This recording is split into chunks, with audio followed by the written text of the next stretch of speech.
सुप्रभात प्यारे बच्चों, नेताजी का चश्मा पाठ के दूसरे भाग में मैं आपके सामने प्रस्तुत हूँ।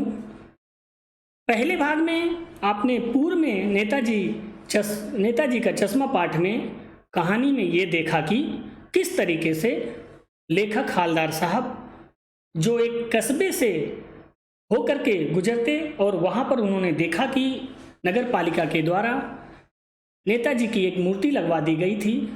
उस मूर्ति पर चश्मा नहीं था, लेकिन प्रतिदिन वहाँ से जाते समय वो देखते कि चश्मा बदला हुआ रहता, चश्मे का फ्रेम बदला हुआ रहता, वास्तविक चश्मा लगा रहता। कभी चौड़े चौखट का चश्मा, कभी गोल फ्रेम का चश्मा, कभी काले रंग का चश्मा, कभी लाल रंग का चश्मा। इस प्रकार से प्रतिदिन चश्मा बदलता रहता था। ये चश्मा बदलने की प्रक्रिया प्रतिदिन वो देखते देखते जब उनसे रहा नहीं गया, तो उन्होंने क्षेत्र वहीं पर एक पान वाले से, जो कि मोटा व्यक्ति, काली बत्ती सी दिखाने वाला, हंसने वाला, तोंद निकली हुए शरीर का था, उससे उन्होंने पूछ लिया कि चश्मा कौन बदलता है। और उससे जो जानकारी प्राप्त हुई, उससे उन्हें ये जानकारी हुई कि यहाँ पर एक फेरी वाला है जो बांस की पट्टियों में चश्मा लगा करके उसे पैदल ही बेचता है और नेताजी की मूर्ति के पास वो चश्मा बेचता है। उसी में से नेताजी की मूर्ति पर चश्मा ना देख करके उसके मन में जो दुख होता है, आहत होता है, वो उस कारण से वो नेताजी की मूर्ति पर प्रतिदिन चश्मा लगा दिया करता है। और वहीं प्रतिदिन किसी ग्राहक को अच्छा लगता वो चश्मा का फ्रेम, तो उसे दे करके नेताजी की मूर्ति से उनके सम्मान में क्षमा मांग लेता और दूसरा चश्मा लगा देता। इस तरीके से चश्मा बदलने का कारण तो समझ में आ गया, लेकिन क्या है यह व्यक्ति कोई सैनिक था, कोई सिपाही था? कैप्टन कैसे उसका नाम पड़ा? तो पान वाले ने बताया कि शायद इस कार्य को देख करके लोग उसे कैप्टन नाम ही बुलाने लगे और वो चश्मे वाले को कैप्टन के नाम से बुलाने लगे उसके सम्मान में। और साथ में अब ये तो जानकारी हो गई हालदार साहब को कि कोई फेरी वाला है, चश्मे बेचता है, नेताजी की मूर्ति पर चश्मे ना देख करके, चश्मा ना लगा देख करके वो चश्मा लगा देता है और प्रतिदिन ऐसा बदलता रहता है। लेकिन नेताजी की मूर्ति पर जो वास्तविक चश्मा बनना चाहिए वो क्यों नहीं बना, यह प्रश्न उनके मन में था। पाठ में हम अब आगे बढ़कर देखें तो उन्होंने जब फेरी वाले से ये पूछना चाहा कि चश्मा, जब पान वाले से ये पूछना चाहा कि यह चश्मा कहाँ गया जो वास्तविक चश्मा होना चाहिए, नहीं क्यों बना, तो उसने ज़्यादा बोलने से मना कर दिया, क्योंकि उसकी दुकान पे भीड़ हो गई थी। वो सिर्फ इतना ही कहा कि जो है मूर्तिकार यानी मास्टर जो मोतीलाल जी ने चश्मा मूर्ति बनाई थी, चश्मा बनाना भूल गए। इतना ही कह करके उसने आगे बताने से इनकार कर दिया। अब हालदार साहब ने अनुमान लगाया कि शायद मास्टर मोतीलाल जो कस्बे के अध्यापक थे, उन्होंने जो जल्दी में मूर्ति पटक देने का वादा किया, उस जल्दबाजी में चश्मा ना बनाया होगा। या हो सकता है दूसरा अनुमान उन्होंने लगाया कि चश्मा कोई कांच का बनाया हो, टूट गया हो, या शायद बहुत ही अच्छा चश्मा, बारीक चश्मा बनाने के चक्कर में वो चश्मा ना बना पाए हो, पत्थर का बनाए हो, अलग से फिट किए हो, निकल गया हो। इस तरीके से चश्मा ना बनाने के पीछे का कोई निश्चित कारण नहीं पता चला और अनेक अनुमान उन्होंने लगाया। और अब उनके लिए एक विचित्र और कौतूहल भरा कार्य हो गया कि जब भी वो उधर से गुजरते तो नेताजी की मूर्ति की तरफ जरूर देखते और उस पर प्रतिदिन उन्हें चश्मा बदला हुआ मिलता। ये कार्य एक चश्मे वाला कर रहा था, जिसे उस क्षेत्र के लोग कैप्टन के नाम से बुला रहे थे। अब कह सकते हैं कि कैप्टन नाम कैसे पड़ा? हो सकता है कि उसके इस देशभक्तिपूर्ण कार्य को देखकर, नेताजी के प्रति सम्मान की भावना को देखकर लोगों ने उसे कैप्टन नाम दे दिया, कैप्टन व्यक्ति कहकर सम्मानित किया। और यहाँ हालदार साहब भी मन ही मन नतमस्तक हुए उसके इस श्रद्धापूर्वक कार्य को देखकर, देशभक्ति वाले कार्य को देख करके, ऐसे जैसे वो कोई आज़ाद हिंद फौज का भूतपूर्व सिपाही हो या नेताजी का साथी हो। इस तरीके से वो प्रतिदिन चश्मा बदलता, तो वो उसके सम्मान में जो है नतमस्तक हुए। आगे कहानी में देखें कि वह चश्मा वाला जो एक संदूचकी लिए हुए था, बूढ़ा था, आंखों पे काला चश्मा था, गांधी टोपी लगा रखा था, वह प्रतिदिन आता और वह चश्मा बेचता रहता। इस तरीके से हवलदार साहब जीप में बैठ करके प्रतिदिन जब चौराहे से गुजरते तो देखते और उन्हें बड़ी प्रसन्नता होती।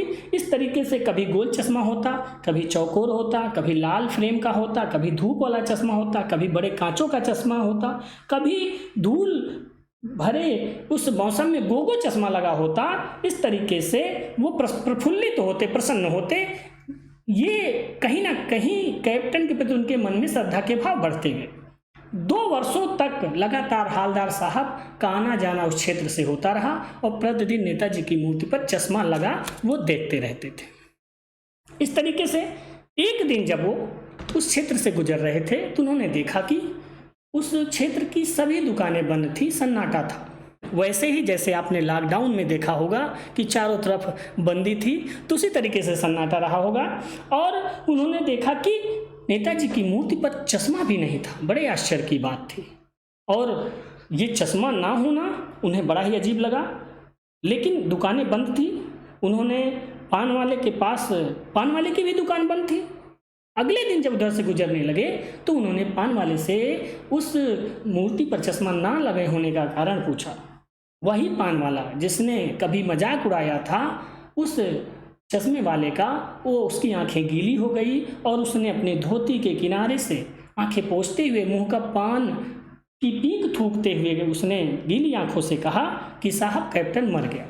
निश्चित है कि 2 वर्षों से लगातार आते जाते, लगातार चश्मा लगाते देख करके पूरे क्षेत्र के लोगों के मन में उस चश्मे वाले के लिए सम्मान की भावना जग गई थी, श्रद्धा के भाव आ गए थे और उसी में पान वाले के मन में भी था। इसलिए वह दुखी हुआ और इस बात को सुनकर हवलदार साहब के मन में भी बड़ा दुख हुआ और उन्हें इस बात का भी दुख रहा कि अब नेताजी की मूर्ति बिना चश्मे की ही रहेगी। उन्होंने ये बात सोचा कि क्या होगा उस कौम का जो अपने देश की खातिर घर गृहस्थी, जवानी, जिंदगी सब कुछ होम देने वालों पर भी हंसती है और अपने लिए बिकने के मौके ढूंढती है। बच्चों, इस पंक्ति का भाव समझ लीजिए कि यहाँ पर लेखक ये कहता है कि ऐसे लोग जो इसी देश में रहते हैं और इस देश में उन व्यक्तियों का मजाक उड़ाते हैं जो अपने देश के लिए अपना पूरा जीवन समर्पित कर देते हैं, सब कुछ दे देते हैं, उन पर जो लोग हंसते हैं वो वैसे ही हैं जो स्वयं पर हंस रहे हैं। अपने देश में रहकर अगर अपनी देश की बुराई पर ही आप प्रसन्न हो रहे हो तो निश्चित है कि आप स्वयं को भी बेच रहे हो। यहाँ पर लेखक इसके लिए कहता है कि वो अपने लिए बिकने के मौके ढूंढते हैं, स्वयं को बेच रहे हैं, अपने देश का मजाक उड़ाते हैं तो स्वयं का मजाक उड़ा रहे हैं क्योंकि वो भी एक देश, इसी देश के निवासी हैं।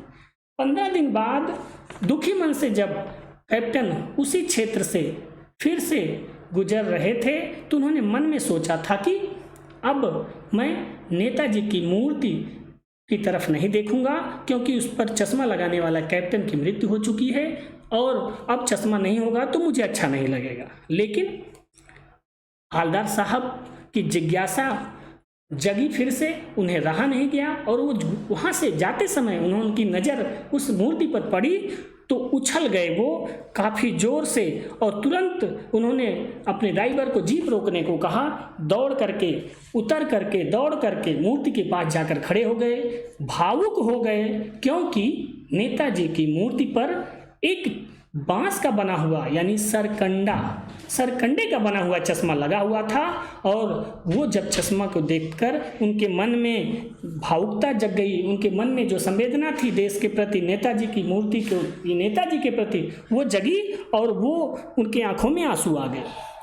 उन्होंने सोचा कि यह मूर्ति किसने लगाई और जब उन्होंने देखा कि ये मूर्ति पर चश्मा किसने लगाया तो उन्होंने देखा कि वहाँ खेलने वाले कुछ बच्चों ने खेल में ही बांस का चश्मा बना करके नेताजी की मूर्ति पर लगा दिया था। हवलदार साहब भावुक हो गए यह सोच करके कि हमारे देश में बड़े व्यक्तियों के साथ साथ बच्चों में भी अर्थात प्रत्येक नागरिक में देशभक्त की भावना है और अब नेताजी की मूर्ति बिना चश्मे की नहीं रहेगी। यह सोच करके उनकी आंखें भर आई, वो भावुक हो गए। तो बच्चों, यदि देखा जाए इस पाठ में तो 3 पात्र नेताजी, की मूर्ति पर चश्मा लगाने वाला कैप्टन जो देशभक्त व्यक्ति था, अपने कर्तव्य से देशभक्ति की परिभाषा को उसने गढ़ा कि हम अपने देश में रह करके अपने कार्य को समर्पित भाव से, कर्तव्य को समर्पित भाव से कर करके ही देशभक्ति का सबूत दे सकते हैं, देशभक्त कहला सकते हैं। वहीं हम पान वाले को देखें तो वो पान वाला काला मोटा खुशमिजाज एक आदमी था, सिर पर गिने चुने बाल थे, पान की दुकान थी, अनावश्यक टिप्पणी करता हुआ लोगों पे मजाक उड़ा रहा था, लेकिन उसके मन में भी अंत में देशभक्ति की भावना जगी और उसकी भी आंखें गीली हुई कैप्टन की मृत्यु पे।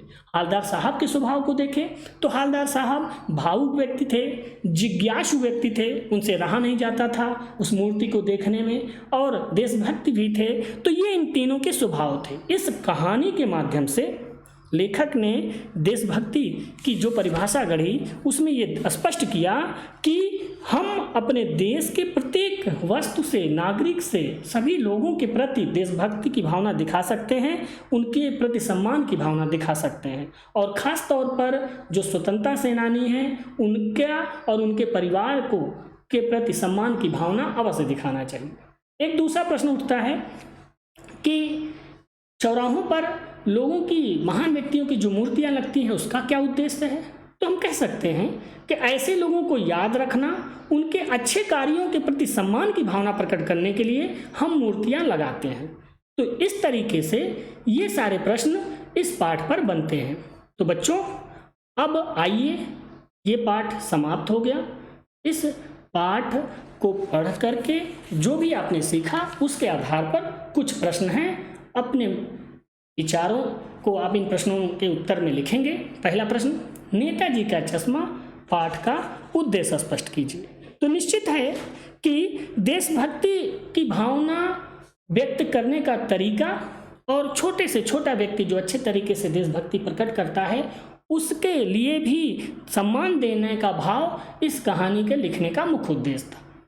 दूसरा प्रश्न, कैप्टन की मृत्यु की खबर सुनकर हालदार साहब क्यों उदास हो गए। क्योंकि हालदार साहब भी एक देश प्रेम की भावना रखने वाले व्यक्ति थे। उनके मन में ये भाव आया कि अब नेताजी की मूर्ति पर चश्मा लगाना वाला कोई नहीं होगा, और यह सुनकर वो दुखी हुए। प्रश्न नंबर 3, नेताजी का चश्मा पाठ के आधार पर बताइए कि किसी नगर के चौराहे पर प्रसिद्ध व्यक्ति की मूर्ति लगाने का क्या उद्देश्य होता है। तो इस पर चर्चा मैंने अभी किया कि मूर्ति लगाने का उद्देश्य है ऐसे लोगों के प्रति सम्मान की भावना प्रकट करना, उनके अच्छे कार्यों से लोगों को प्रेरित करना। प्रश्न नंबर 4, कैप्टन चश्मा वाले का नेताजी के चश्मा पाठ के आधार पर रेखाचित्र प्रस्तुत कीजिए, अर्थात कैप्टन के चरित्र के बारे में बताइए, उसके अच्छे गुणों को स्पष्ट कीजिए। प्रश्न नंबर 5, मूर्ति के चेहरे पर सरकंडे का बना चश्मा लगा देखकर हालदार साहब की आंखें क्यों भर आई। निश्चित है हालदार साहब को उम्मीद नहीं थी कि कैप्टन की मृत्यु के बाद चश्मा कोई लगाएगा, लेकिन जब उन्होंने देखा कि उसके चेहरे पर सरकंडे का बना चश्मा लगा है तो उनका दिल भर आया, वो भावुक हो गए। उन्हें बड़ी प्रसन्नता हुई कि इस देश में हर व्यक्ति के मन में, चाहे वो बड़ा हो चाहे छोटा, अपने देश के प्रति सम्मान की भावना है, इसलिए वो प्रसन्न हो गए और भावुक होकर के उनकी आंखें भर आई। तो बच्चों उम्मीद करता हूँ कि यह पाठ का उद्देश्य, पाठ की कहानी, इसके घटनाक्रम, इसके पात्रों के बारे में आपको अच्छी जानकारी हो गई होगी। चलिए फिर किसी वीडियो में मिलते हैं। जय हिंद।